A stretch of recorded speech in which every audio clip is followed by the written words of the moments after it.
ရန်သူနဲ့တူသောချစ်စနီးဇလန်းတွဲကိုကြည့်ကျင်နေဆိုရင်တော့အခုပြထားတဲ့စခရိုက်ဆိုတာလေးကိုနှိပ်ခဲ့ပြီးကိုမန့်မှာတစ်ခုခုရေးခဲ့ပေးပါဗီဒီယိုကိုအစဆုံးကြည့်ရသူမှဇလန်းတွဲအစအဆုံးကိုကြည့်လို့ရမှာဖြစ်ပါတယ်မကြည့်ချင်ရင်တော့ကြော်သွားလိုက်တာမိတ်ဆွေတို့အတွက်အကောင်းဆုံးဖြစ်မှာပါအားလုံးကိုကျေးဇူးတင်ပါတယ်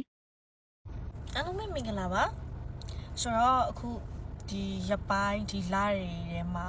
ချက်ချဲရဲ့ဇလန်တွဲရုပ်ရှင်ကားကြီးယုံတင်တော့မယ်ပြသတော့မှာပဲဖြစ်ပါတယ်ဆိုရဲအခါကျတော့29ရက်နေ့ကတော့ခြေတို့ဒုက္ခကိုပြုံးပြလိုက်ပါဆိုရရုပ်ရှင်ကားကြီးရဲ့ pressure ဖြစ်ပြီးတော့29ရက်နေ့ရဆိုလို့ရှိရင်ဒုက္ခကိုပြုံးပြလိုက်ပါရုပ်ရှင်ကားကြီးကတနိုင်ငံလုံးမှာယုံတင်ပြသမယ်နေ့လေးပဲဖြစ်ပါတယ်ရှင်ဆိုတော့ဒီရုပ်ရှင်ကားယုံတင်လို့ရှိရင်ချက်ချဲကိုမေတူဝင်းဆိုရ character အနေနဲ့တွေ့ရမှာဖြစ်ပြီးတော့အခုဒီယုံနဲ့အဲ့ဒီယုံနဲ့မှတ်မိလောက်တော့တဲ့အထိပြောင်းလဲမှုတွေလည်းတွေ့ရှိရမှာဖြစ်ပါတယ်ဆိုတဲ့အခါကျတော့အကားလေးမှာလည်းချက်ချဲလိုရာဘူလေးဝေဖန်ပေးကြပါအောင်ပြောချင်ပါတယ်ကြည့်ရှုပေးကြပါအောင်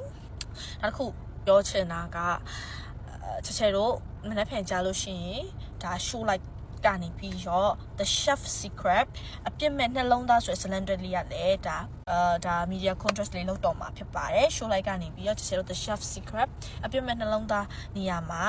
ဒီဇလန်တွဲလေးမှာချက်ချဲခန့်တီးပြီးဆိုတဲ့ character လေးကနေပြီးတော့လေချက်ချဲပါဝင်ပြီးတရုပ်ဆောင်ထားပါသေးတယ်ဆိုတော့ထွက်လို့ရှိရင်စကားလေးဒီဘက်ကဇလန်တွဲလေးရုပ်ရှင်ကားရောခုလုံးထွက်မှာပေါ့နော်ဆိုတဲ့ခါကျချက်ချဲကိုအပီးကြပါအောင်ဇလန်တွဲခန့်တီးပြီးမှလည်းခန့်တီးပြီးဖြစ်လားမဖြစ်ဘူးလားမေသူဝင်းမှလည်းမေသူဝင်းဖြစ်လားမဖြစ်ဘူးလားဆိုတာလေးကိုဒါချက်ချဲကိုစောင့်မျှော်ပြီးဝေဖန်ပေးစပါအောင်လို့ပြောချင်ပါတယ်ရှင်ကျေးဇူးများတင်ပါတယ်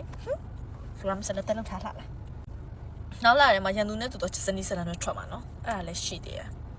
ပန်းနူရောင်ဆိုတဲ့ character နေပြီးပတ်ဝင်ထားတာဖြစ်ပါတယ်ဆိုတော့ဒီကားထဲမှာတော့ချက်ချက်ကားတွေအကုန်လုံးထွက်မှာမဟုတ်လို့ချက်ချက်ကိုကြည့်ကျင်တဲ့ချက်ချက်ရဲ့ချစ်တဲ့အကိုတွေအမားတွေမောင်လေးညီမလေးအကောင်လုံးစောင့်မျှော်ပြီးကြည့်ရှုလို့ရပါပြီလို့သတင်းကောင်းပါစင်ပါတယ်ရှစ်ဘိုင်ဘိုင်